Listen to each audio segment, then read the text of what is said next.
마태복음 14장 13절에서 21절 말씀. 예수께서 들으시고 배를 타고 떠나사 따로 빈들에 가시니 무리가 듣고 여러 고을로부터 걸어서 따라간지라. 예수께서 나오사 큰 무리를 보시고 불쌍히 여기사 그 중에 있는 병자를 고쳐주시니라. 저녁이 되매 제자들이 나와 이르되 이곳은 빈들이요 때도 이미 저물었으니 무리를 보내어 마을에 들어가 먹을 것을 사 먹게 하소서. 예수께서 이르시되 갈 곳 없다. 너희가 먹을 것을 주라. 제자들이 이르되 여기 우리에게 있는 것은 떡 5개와 물고기 2마리 뿐이니이다. 이르시되 그것을 내게 가져오라 하시고 무리를 명하여 잔디 위에 앉히시고 떡 5개와 물고기 2마리를 가지사 하늘을 우러러 축사하시고 떡을 떼어 제자들에게 주시매 제자들이 무리에게 주니 다 배불리 먹고 남은 조각을 12바구니에 차게 거두었으며 먹은 사람은 여자와 어린이 외에 5,000명이나 되었더라. 아멘. 안녕하세요. 승리한상 가족 여러분, 그리고 강성성경연구원 여러분, 오늘은 마태복음 77강으로 마태복음 14장 13절에서 21절 말씀을 갈 것 없다. 너희가 먹을 것을 주라 라는 제목으로 함께 말씀을 나누도록 하겠습니다. 승리한 삶은 박유일 목사님의 구속사로 조망한 성경 연속 강의집을 통해서 편집이 되어 있고요. 지금 저희가 나누는 14장 말씀은 마태복음 3권의 내용으로 편집이 되어 있습니다.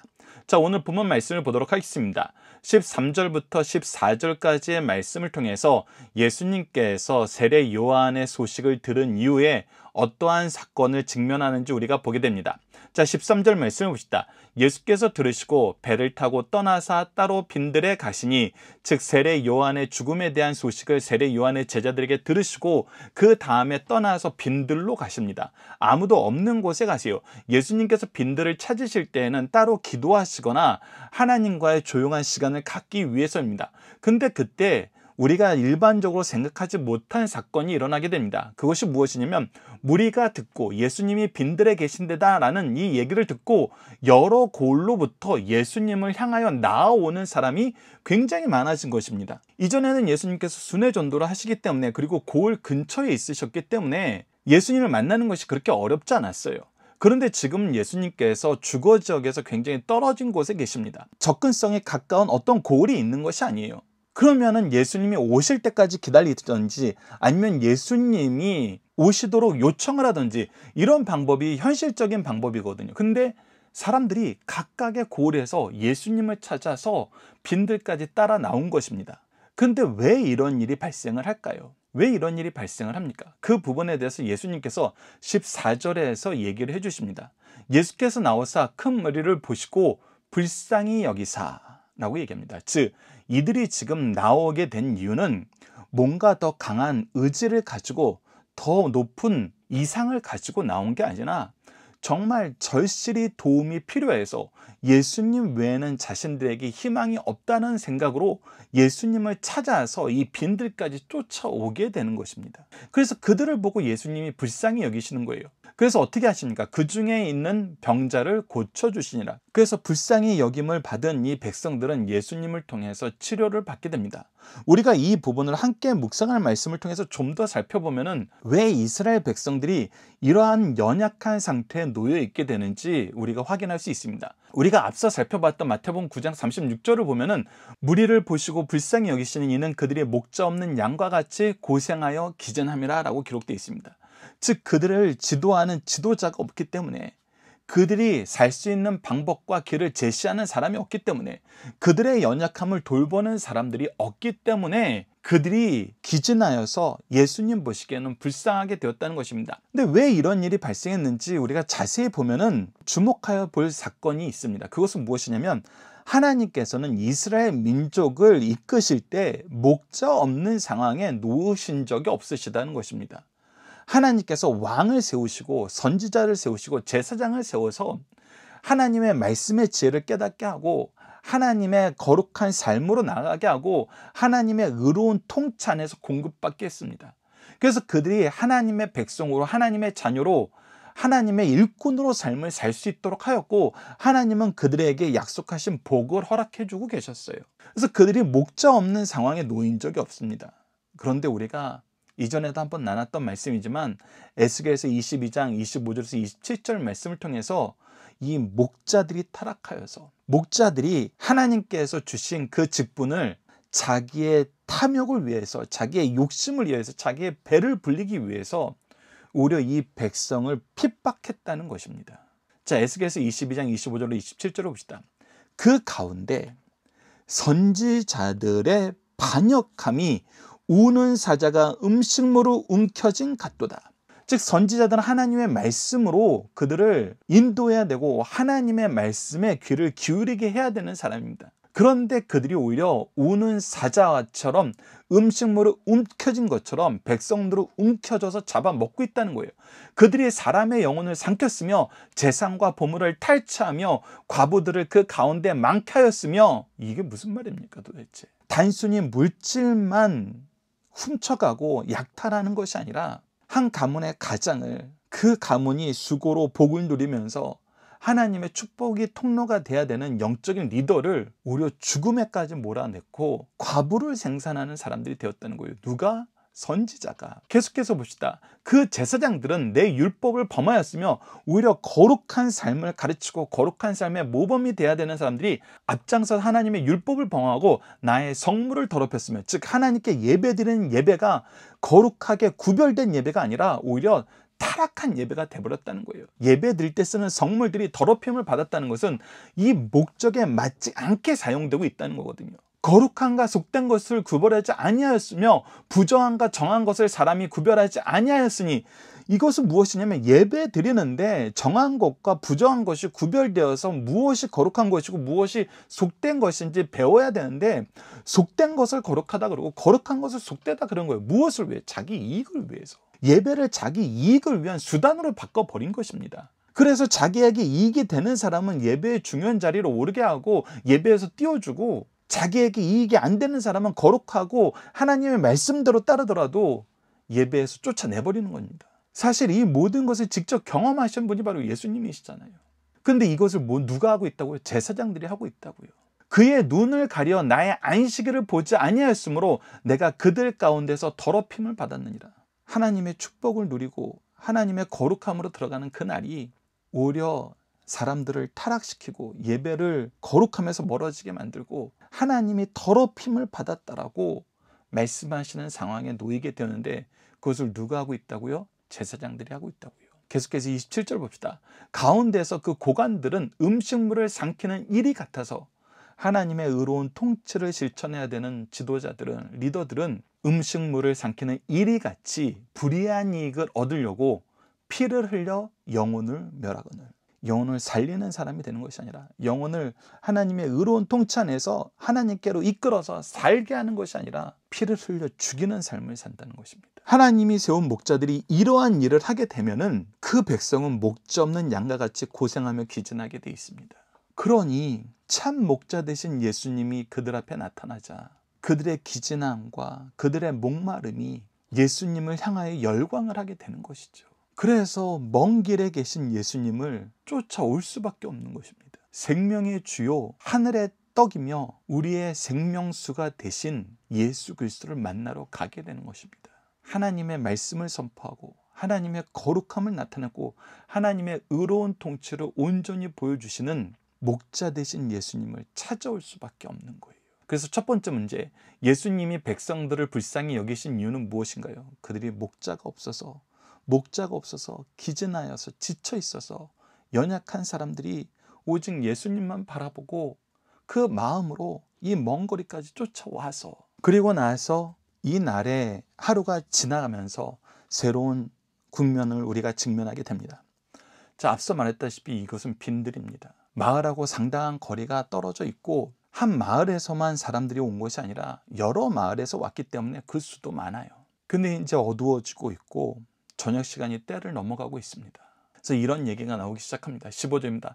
저녁이 되매 제자들이 나와 이르되 이곳은 빈들이요 때도 이미 저물었으니 무리를 보내어 마을에 들어가 먹을 것을 사 먹게 하소서. 이 얘기는 뭐냐면 이 사람들이 지금 굶게 되면은 큰 어려움을 처하게 된다는 거예요. 그리고 그 당시는 요즘처럼 많은 음식물이 미리 준비된 사회가 아니었어요. 우리가 이전에도 한번 나눴다시피 고대 유대 공동체는 각 공동체별로 음식을 준비하고 이 마을 장이 혹시 손님을 위한 추가분의 음식을 준비하여서 어느 정도 여유분만 가지고 있는 곳이었어요. 그러니 각 마을로 돌아가지 않으면 이 사람들이 한 마을에 가서 음식을 해결할 수가 없는 거예요. 너무나 많은 사람들이 너무나 많은 마을에서 몰려왔거든요.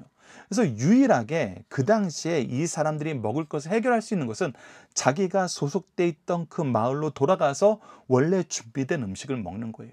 그 가장 합리적이고 가장 현실적인 방법이에요. 그래서 제자들은 속히 이렇게 하라고 얘기를 해주는 겁니다. 예수님 이제 보내셔야 됩니다. 이들이 멀리 나왔기 때문에 지금 이제 좀 일찍 나가야 됩니다. 근데 예수님께서 어떻게 하십니까? 16절 예수께서 이르시되 갈 것 없다 너희가 먹을 것을 주라 하세요. 너희가 먹을 것을 주라. 특히 우리가 요한복음을 통해서 확인해 보면은 누구에게 얘기하셨냐면 바로 빌립에게 얘기한 걸 볼 수 있습니다. 요한복음 6장 5절에서 7절 봅시다. 예수께서 눈을 들어 큰 무리가 자기에게로 오는 것을 보시고 빌립에게 이르되 우리가 어디서 떡을 사서 이 사람들을 먹이겠느냐 하시니 이렇게 말씀하시면 친히 어떻게 하실지 아시고 빌립을 시험하고자 하심이라. 자, 이 부분이 우리에게 중요합니다. 예수님께서는 이 문제를 해결하시기로 작정하셨어요. 왜 그렇습니까? 이들이 지금 목자 없이 유리하는 양과 같이 있어요. 근데 참 목자 되신 예수님을 보고 지금 영적인 양식을 먹고 육적인 연약함을 고치고 있어요. 이들에게 예수님께서 어떤 목자이신지 이제 보여줄 때가 되었고, 이들이 중요한 것은 육적인 체험을 받는 것보다 영적인 체험을 받는 것이 지금 더 시급하고 중요한 일이에요. 그래서 조금이라도 더 예수님을 통해서 영적인 필요의 충족을 받아야 될 시기가 온 거예요. 그리고 예수님은 이 일을 그렇게 해결하고 싶으신 거예요. 그래서 제자들에게, 특히 빌립에게 너라면 이 문제 어떻게 하겠니? 라고 물어보는 거예요. 그랬더니 빌립이 뭐라 그러냐면, 빌립이 대답하되 각 사람으로 조금씩 받게 할지라도 200데나리온의 떡이 부족하리이다. 여러분들 200데나리온 할 때 우리가 고난주간에 마리아가 예수님 발에 부은 향유의 가격이 300데나리온이었어요. 즉 그것이 1년치 연봉이었어요. 그러니까 거의 8개월치, 반년 이상의 임금을 모아야 되는 돈이 지금 부족해요. 그러니까 이 사람들이 지금 얼마나 많은 사람이었는지 우리가 알 수 있는 대목이에요. 근데 지금 문제는 200데나리온도 없어요. 그리고 200데나리온이 있어도 우리가 앞서 말씀드린 것처럼 고대 사회는 200데나리온으로 음식을 살 만한, 음식을 제공할 만한 어떤 곳도 있지 않다는 거예요. 여러분들 이전에 우리나라의 관광객이, 단체 관광객이 많이 올 때, 수천 명씩 올 때 그 수천 명의 음식을 대기 위해서 거의 한 도시의 요식업체가 전부 힘을 합쳐서 그 음식을 한꺼번에 대접하는 걸 볼 수 있었어요. 그러니까 이거는 지금 현대 사회에서도 감당하기 힘든 상황인 거예요. 그런데 예수님이 뭐라고 하세요? 어떻게 하실지 아시고, 즉 이 일을 해결하기로 작정하셨는데, 이 일의 해결을 누구를 통해서 하고 싶으신 것이냐면 바로 빌립을 통해서, 제자들을 통해서 하고 싶으신 거예요.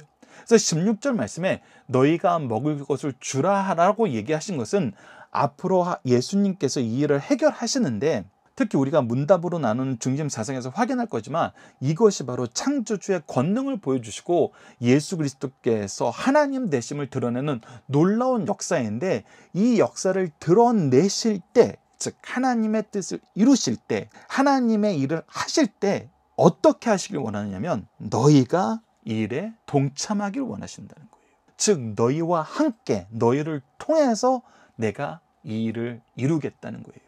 이것은 예수님이 특별히 취하신 태도가 아닙니다. 창조 때부터 하나님께서는 하나님의 뜻을 이루실 때 항상 우리와 함께, 우리를 통해서 이루시는 걸 기뻐하셨어요.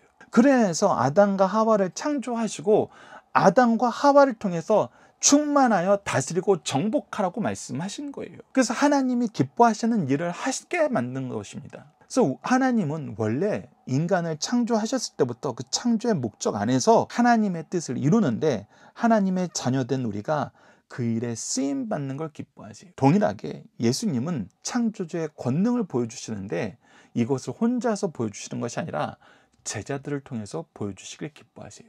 제자들과 함께 이 일이 선포되길 기뻐하신다는 거예요. 이것이 하나님께서 이 세상을 창조하시고 창조의 역사 안에서, 구원의 역사 안에서, 하나님의 일하심의 모든 역사 안에서 우리에게 드러내주는 하나님의 방법이라는 것입니다. 17절을 봅시다. 제자들이 이르되 여기 우리에게 있는 것은 떡 5개와 물고기 2마리 뿐이니이다. 지금 빌립이 얘기했던 200데나리온과 떡 5개와 물고기 2마리의 갭은 너무나 커요. 많은 학자들이 얘기할 때 떡 5개와 물고기 2마리는 한 사람의 도시락 정도예요. 근데 이 갭이 큰데 그러면 이건 아무런 해결책도 안 되는 건데 제자들이 이것을 가지고 온 거예요. 내가 가지고 있는 것 중에서, 우리가 소유한 것들 중에서, 즉 하나님이 우리에게 먼저 허락하신 것들 중에서 이 일의 아주 작은 부분이라도 쓰임받을 수 있는 것이 무엇인지를 찾아보고 그것을 예수님 앞에 내려놓는 거예요. 이것이 굉장히 중요한 자세거든요. 무엇을 할 때? 우리가 하나님의 역사에 쓰임받을 때. 그것을 예수님이 어떻게 하십니까? 18절보다 이르시되 그것을 내게 가져오라. 내게 가져오라. 즉 주님이 쓰시겠다. 잘했다. 그거를 통해서 내가 이 역사에 너희들을 동참시키겠다. 가져오게 한 것도 예수님께서 쓰시는 거였고, 이것을 축사해서 나눠주신 것도 예수님이 쓰시는 거였어요. 거기에 누가 있어요? 하나님께서 쓰시기 기뻐하시는 하나님의 일꾼들이 있어요. 그래서 질서 있게 이 일을 해결하십니다. 19절을 보시죠. 무리를 명하여 잔디 위에 앉히시고 떡 5개와 물고기 2마리를 가지사 하늘을 우러러 축사하시고, 즉 이 모든 역사가 하나님의 뜻을 통해서, 하나님의 역사하심을 통해서 일어날 것임을 우리에게 선언하시고 하나님께 간구하시는 이 기도의 모습을 통해서 우리가 하나님의 역사에 쓰임 받을 때, 우리가 가진 작은 것으로 하나님의 놀라운 역사가 일어날 때 우리가 무엇해야 되는지를 가르쳐줘요.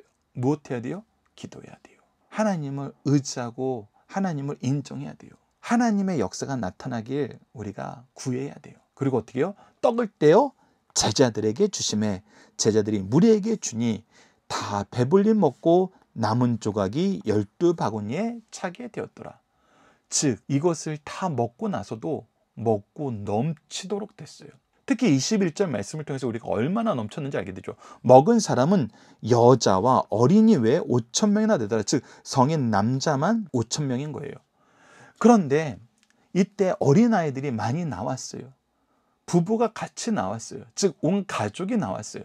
그래서 우리가 3인에서 4인이 된다고 했을 때 가족들이 최소로 잡아서 3인 가족만 된다고 그랬을 때 15,000명이고, 우리가 일반적으로 보편적으로 생각해도 2만여 명 정도 되는 거예요. 즉 2만여 명 정도 되는 사람을 먹일 수 있는 방법은 이 시대에 어디에도 없었고 현실적인 능력은 불가능한 상태에 있었던 것이 예수님과 예수님의 제자들의 현실적인 상황이에요. 근데 이 일이 어떻게 됐어요? 능력 있게 해결됐어요. 그래서 이들은 목자 되신 예수님과 좀 더 가까이 할 수 있었고 예수님을 좀 더 온전한 모습으로 볼 수 있게 됐어요. 즉 하나님의 능력을 우리에게 나타내시는 하나님의 아들, 하나님이신 것을 경험하게 됐어요. 그래서 함께 묵상할 말씀을 좀 더 보도록 하겠습니다. 요한복음 6장 12절로 13절입니다. 그들이 배부른 후에 예수께서 제자들에게 이르시되 남은 조각을 거두고 버리는 것이 없게하라 하심으로 이에 거두니 보리떡 5개로 먹고 남은 조각이 12바구니에 찼다. 요한복음 6장 14절에 15절도 봅시다. 그 사람들이 예수께서 행하신 이 표적을 보고 말하되 이는 참으로 세상에 오실 그 선지자라. 세상에 오실 그 선지자라는 건 무슨 뜻이에요? 바로 메시아시다. 그러므로 예수께서 그들이 와서 자기를 억지로 붙들어 임금 삼으셨는 줄 아시고 다시 혼자 산으로 떠나가시니라. 그런데 이것은 하나님께서 기뻐하시는 삶의 모습이 아니었어요. 하나님의 뜻은 예수님께서 이 세상의 정치적인 왕, 군사적인 왕이 되는 것이 아니었어요. 우리를 대신해서 속죄의 제물로 죽으시는 거였어요. 그래서 이들을 떠나게 되십니다. 그래서 우리가 옆에 있는 문제 2번과 3번을 봅시다. 5,000명이 넘는 사람들을 줄이신 것에 대해서 예수님은 누구에게 이 일을 해결하라 하시나요? 우리가 요한복음 말씀을 통해서 발견할 수 있는 건 빌립이었고 제자들이 이 일에 동참하기 원하시는 거예요. 제자들을 통해서 이 일을 함께 역사하고 싶어 하시는 거예요. 세 번째, 이 일은 어떻게 해결되었나요? 바로 하나님께 기도함으로, 하나님의 능력으로. 하나님의 능력이 예수님을 통해서 나타내는 것을 통해서, 즉 창조주의 능력이 예수님을 통해서 나타내는 걸 통해서 하나님께서 보내신 그 메시아의 심을 드러내는 것으로 통해서 그것을 믿게 하시는 것으로 통해서 이 일이 해결되었어요. 지금까지 나눈 말씀은 우리가 문답으로 나눈 중심사상으로 함께 다시 한번 확인해 보는 시간을 갖도록 하겠습니다. 첫 번째입니다. 오병이어의 기적이 이전 기적과 다른 점은 무엇입니까? 오병이어의 기적은 예수님께서 창조주이심을 구체적으로 보여준 사건이라는 점에서 이전 기적과는 다릅니다. 보리떡 5개와 물고기 2마리로 여자와 아이를 제외하고 5천 명을 먹이신 것은 창조주로서 가지신 능력을 많은 사람 앞에서 베푸심으로 누리게 하신 사건입니다. 우리를 죄에서 구원하시는 예수님은 창조주께서 인간의 몸을 입고 오신 분이심을 보여주신 말씀이란 것입니다.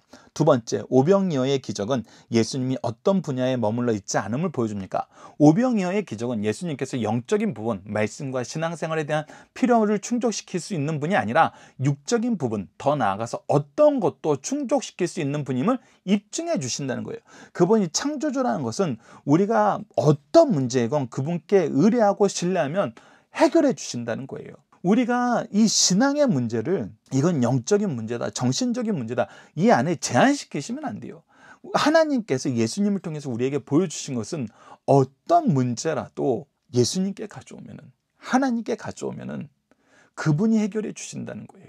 어떤 문제이든 우리가 스스로 하나님을, 예수님을, 성령님을 제한시키는 것은 이것은 있을 수 없는 교만이에요. 절대 이 부분에 대해서 우리가 스스로 하나님을 한정시키고 제한시켜서 우리 주머니에 넣어버리고 잊어버리는 삶을 살아서는 안 됩니다. 엘리야는 훌륭한 선지자이지만 정권을 이기지 못했습니다. 그와 같이 예수님을 선지자로 메시아로 받아들여도 정치적인 면에는 한계가 있다고 생각했어요. 2000년 전 로마의 식민자에서 무기력하여 빈곤에 허덕이는 무리와 같이 오늘도 악한 세상에 살면서 영적 빈사 상태의 위험에서 벗어나지 못하고 또 벗어날 힘도 없는 이들이 있습니다. 이때 2000년 전 벳세다 들녘에서 무리를 먹이신 우리 주님께서 오늘 우리의 필요도 충족시켜 주신다는 사실을 가르쳐 주십니다.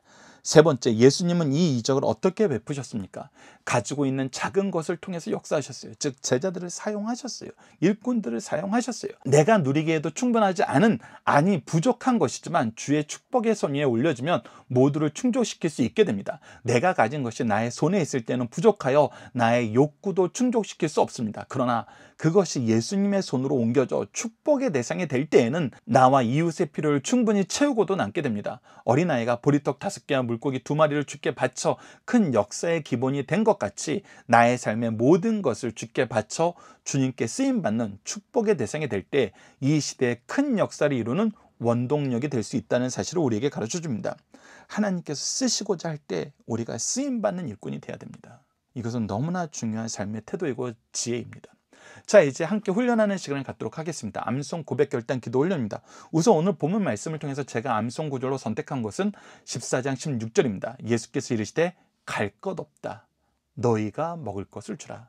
하나님 항상 우리를 통해서 일하기를 기뻐하십니다. 특히 우리 자녀에 대한 문제, 우리 주의 형제를 위한 문제, 이웃을 위한 문제, 하나님께서는 우리를 통해서 역사하시길 바라십니다.